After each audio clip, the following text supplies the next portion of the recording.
जोहार, मैं आनंद कुमार और आप देख रहे हैं जनमन की बात। दोस्तों, एक कहावत बड़ी मशहूर है और ये कहावत है कि चमड़े का काम करने वालों के मनाने से गाय नहीं मरा करती है। तो झारखंड में जो लोग इंडिया ब्लॉक के उम्मीदवारों के जीतने के दावे कर रहे हैं या उनकी जीत की कामना कर रहे हैं या फिर एनडीए और बीजेपी के उम्मीदवारों की हार की उम्मीद लगाए बैठे हैं, उनको पहले इंडिया ब्लॉक के उम्मीदवारों की लिस्ट पर एक नज़र डालनी चाहिए। इस सूची में जोबा मांझी हैं, केन त्रिपाठी हैं, यशस्विनी सहाय हैं और अनुपमा सिंह भी हैं। और आज इस सूची में एक और नाम जुड़ गया है, वो नाम है समीर मोहंती का।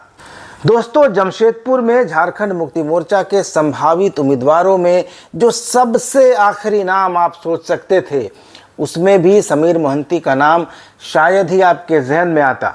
लेकिन अब यही सत्य है कि बहरागोड़ा के विधायक समीर मोहंती जमशेदपुर की लोकसभा सीट पर 2 बार से बीजेपी के सांसद विद्युत वरण महतो की जीत का हैट्रिक लगवाने के लिए उतारे गए हैं। जमशेदपुर लोकसभा सीट से पहले कुणाल सारंगी की चर्चा चली। कुणाल बीजेपी में थे और वे सबसे बेहतर चेहरा हो सकते थे अगर जेएमएम उनको लाना चाहता और वे जेएमएम में जाना चाहते। लेकिन जेएमएम को उनमें कोई दिलचस्पी नहीं थी। कुणाल के बाद कई नाम आए, आस्तिक महतो, स्नेहा महतो, सुप्रियो भट्टाचार्य, लेकिन टिकट पा गए समीर मोहंती। दोस्तों, 10 साल पहले जब विद्युत महतो झारखंड मुक्ति मोर्चा छोड़कर बीजेपी में आए थे और अपना पहला लोकसभा का चुनाव लड़ रहे थे, तो उनके सामने झारखंड मुक्ति मोर्चा ने एक दूसरे मोहंती जी को उतारा था। नाम था निरूप मोहंती। उद्योग जगत से जुड़े थे, पैसे वाले थे, शहरी थे, पढ़े लिखे भी थे, लेकिन 1,38,000 वोट पाकर तीसरे नंबर पर रहे थे। दूसरे नंबर पर जेवीएम के डॉक्टर अजय कुमार थे, जो तत्कालीन सांसद थे। 2014 की मोदी लहर में विद्युत वरण महतो ने वह चुनाव 99,000 से कुछ ज़्यादा और 1 लाख से कुछ कम वोटों के अंतर से जीता था। लेकिन 2019 में वर्तमान मुख्यमंत्री और कोल्हान टाइगर के नाम से मशहूर चंपई सोरेन विद्युत महतो के सामने थे और उस बार उनकी हार का अंतर 3 लाख से ज़्यादा हो गया।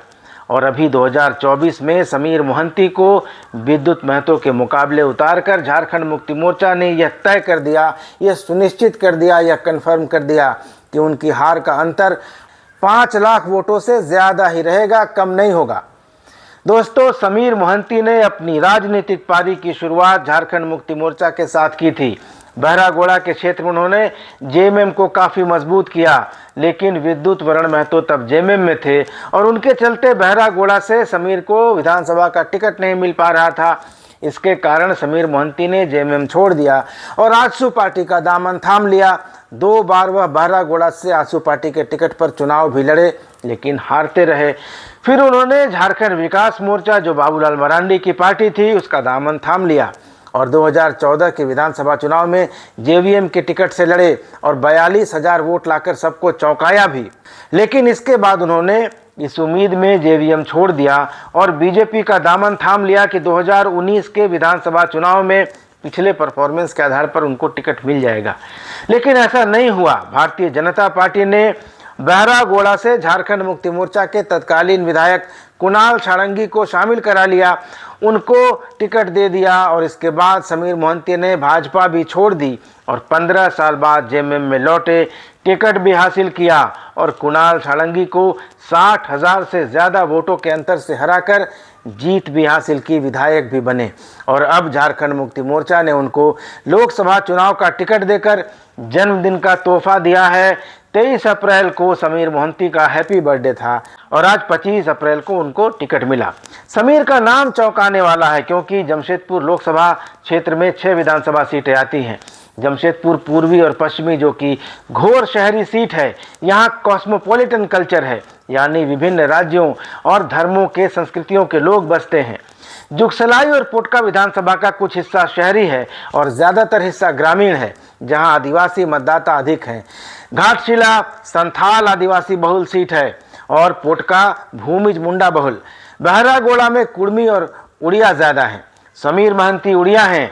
बहरागोड़ा से बाहर उनकी कोई पहचान भी नहीं है। न वे आदिवासी हैं, न ओबीसी हैं, न दलित हैं, न बिहारी हैं, न बंगाली हैं। आखिर समीर महंती को जेएमएम ने क्या सोचकर उतारा है, यह तो जेएमएम के टिकट बांटने वाले ही बता पाएंगे दोस्तों। लेकिन विद्युत महतो को तो अभी से ही 5 लाख वोटों से जीत की बधाई दी जाने लगी है। दोस्तों, बताया तो ये भी जा रहा है कि जिस किसी भी प्रत्याशी की पैरवी मुख्यमंत्री चंपई सोरेन कर दे रहे हैं, उसको टिकट नहीं मिलना पक्का हो जा रहा है। जेएमएम के सूत्र ही बता रहे हैं कि सिंहभूम में चंपई सोरेन ने मझगांव के विधायक नीरल पूर्ति का नाम आगे बढ़ाया था। नीरल मजबूत दावेदार होते, लेकिन टिकट मिला सॉफ्ट कैंडिडेट जोबा मांझी को। जमशेदपुर में भी चंपईदा ने किसी और का नाम बढ़ाया था, लेकिन समीर मोहंती को टिकट थमा दिया गया है। बताया जा रहा है कि झारखंड मुक्ति मोर्चा के अंदर सब कुछ सही नहीं चल रहा है। आज ही झारखंड मुक्ति मोर्चा ने गांडेय की सीट पर होने वाले उपचुनाव के लिए कल्पना सोरेन का नाम भी घोषित कर दिया। अघोषित तौर पर उनका नाम पहले से ही तय था और यह भी तय था कि कल्पना सोरेन ही गांडेय की सीट पर उपचुनाव लड़ेंगी और वे जीत भी जाएंगी। इसमें कोई संदेह किसी को नहीं होना चाहिए। बीजेपी ने भी गांडेय में जो उम्मीदवार खड़ा किया है वह समीर मोहंती टाइप का ही कमज़ोर प्रत्याशी है, तो मुकाबला उम्मीद है कि एक तरफा ही रहेगा। और कल्पना के जीतने के बाद क्या होगा, उसको लेकर अभी से लोग तरह तरह के अंदाजे लगा रहे हैं। कल्पना सोरेन क्या एमएलए बनकर ही रहेंगी और चंपईदा विधानसभा चुनाव तक सरकार चलाएंगे, या कल्पना सोरेन के जीतने के बाद चंपई सोरेन को कुर्सी खाली करने के लिए कहा जाएगा? और अगर कहा जाएगा तो चंपईदा क्या आसानी से कुर्सी खाली कर देंगे या उनकी ओर से कोई प्रतिरोध होगा? इन सभी बातों को लेकर लोग अपने अपने हिसाब से आकलन कर रहे हैं, अंदाज लगा रहे हैं, अटकलें लगा रहे हैं। लेकिन यह तो तय है कि झारखंड मुक्ति मोर्चा में जो लोग भी उम्मीदवारों का फैसला कर रहे हैं, टिकट बांट रहे हैं, वे चाहते हैं कि उनका उम्मीदवार हारे, और न सिर्फ हारे बल्कि बहुत बड़े अंतर से हारे, बहुत बुरी तरह से हारे, ताकि हार का ठीकरा मुख्यमंत्री चंपई सोरेन के सिर पर फोड़ा जा सके। लेकिन क्या ऐसा होगा या ऐसा नहीं होगा? होगा तो क्या होगा, यह 4 जून के बाद ही पता चल पाएगा। तो दोस्तों, लोकसभा चुनाव 2024 को लेकर झारखंड मुक्ति मोर्चा की तीसरी और आखिरी लिस्ट भी जारी हो गई और इंडिया ब्लॉक की तरफ से सभी 14 सीटों पर उम्मीदवारों के नाम भी फाइनल हो गए। समीर मोहंती के पहले जेएमएम ने 4 लोकसभा सीटों के लिए प्रत्याशियों की घोषणा कर दी थी। 14 सीटों में 5 सीटें झारखंड मुक्ति मोर्चा के खाते में आई हैं, 7 सीटें कांग्रेस को और राजद और भाकपा माले के हिस्से एक एक सीट आई है।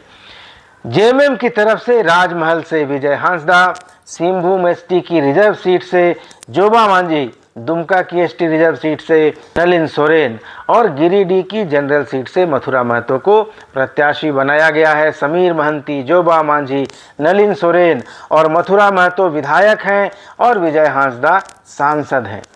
इसके अलावा गांडेय विधानसभा उपचुनाव के लिए कल्पना सोरेन को प्रत्याशी घोषित किया गया है। इंडिया ब्लॉक में शामिल कांग्रेस भी अपनी सभी 7 सीटों पर उम्मीदवार घोषित कर चुकी है। पार्टी ने लोहरदगा से सुखदेव भगत, खूंटी से कालीचरण मुंडा, हजारीबाग से जयप्रकाश भाई पटेल, रांची से यशस्विनी सहाय, गोड्डा से प्रदीप यादव, चतरा से केन त्रिपाठी और धनबाद से अनुपमा सिंह को उम्मीदवार बनाया है। दोस्तों, जानकार बता रहे हैं कि यशस्विनी सहाय, केन त्रिपाठी और अनुपमा सिंह को प्रत्याशी बनाकर कांग्रेस ने चुनाव के पहले ही सीट बीजेपी की झोली में डाल दी है। भाकपा माले ने कोडरमा से विनोद कुमार सिंह को प्रत्याशी बनाया है, माले के विधायक हैं बगोदर से, और राजद ने पलामू से ममता भुइयां को टिकट दिया है। ममता भुइयां बीजेपी छोड़कर आरजेडी में गई हैं। तो कुल मिलाकर खूंटी, लोहरदगा, गिरिडीह, हजारीबाग और दुमका में ही यह कहा जा सकता है कि इंडिया ब्लॉक के उम्मीदवार बीजेपी और एनडीए के उम्मीदवारों के टक्कर में रहेंगे।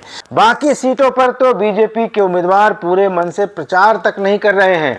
तो दोस्तों, ऐसे कमज़ोर प्रत्याशियों को चुनने के पीछे जेएमएम और कांग्रेस का अति आत्मविश्वास है, ओवर कॉन्फिडेंस है कि वे जीत ही जाएंगे, या वे पहले से ही हार मान चुके हैं और ये सोच रहे हैं कि जिसको भी खड़ा कर दो क्या फ़र्क पड़ने वाला है।